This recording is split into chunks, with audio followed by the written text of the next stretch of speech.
Hi, this is Dave Steinberg. For over 33 years, Summit Funding has helped people just like you save money on their mortgages. We believe that you're entitled to the same kind of treatment that rich people get from their bankers.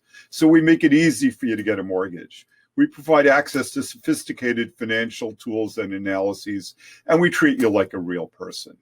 Put us to work for you.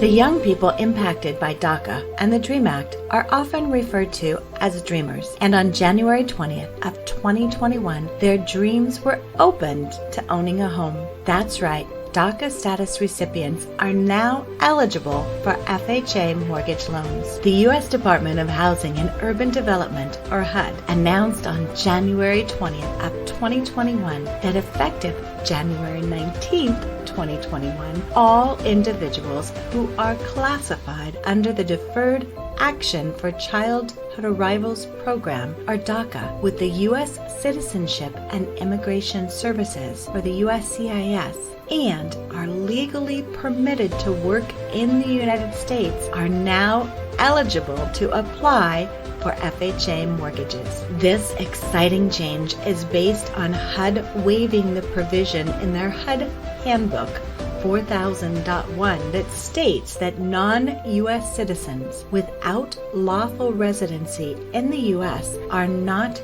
eligible for FHA insured mortgages. The term in the HUD Handbook, lawful residency, predates DACA and was not written to anticipate situations where a borrower might not have entered the country legally but nevertheless is considered lawfully present. To avoid confusion and provide much needed clarity to HUD's lending partners, FHA is waiving the referenced language and will remove it from an upcoming FHA handbook update. Other FHA requirements remain in effect for all potential borrowers, including DACA status recipients. These requirements include that the property will be the borrower's primary residence, which means they must live in the property, that the borrower has a valid Social Security number, except for those employed by the World Bank, a foreign embassy, or equivalent employer identified by HUD. The borrower is eligible to work in the U.S. as evidenced by the Employment Authorization Document, or EAD, which is issued by the USCIS, and that the borrower satisfies the same requirements, terms, and conditions as those for U.S. citizens.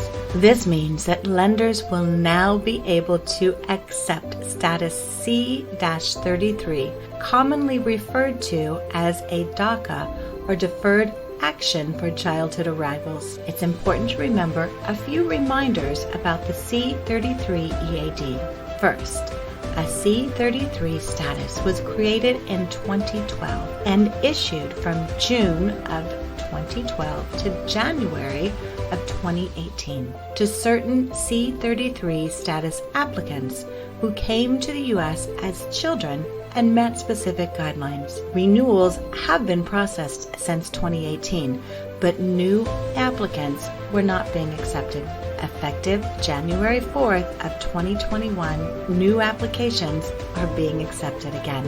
Second, borrowers with C-33 EAD status must meet the requirements of a valid Social Security number. ITIN numbers are not permitted.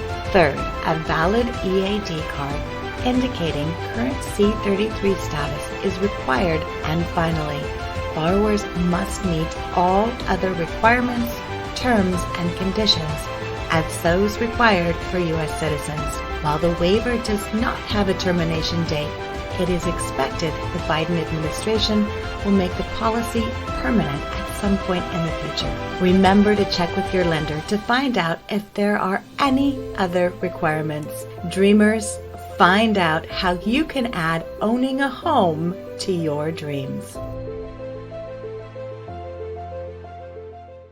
Hey, this is Dave Steinberg. I am so delighted that you took a couple of minutes to watch our video, and I look forward to interacting with you in person. Please feel free to call me or email me if you have any questions, and I look forward to serving you in the future. Thank you.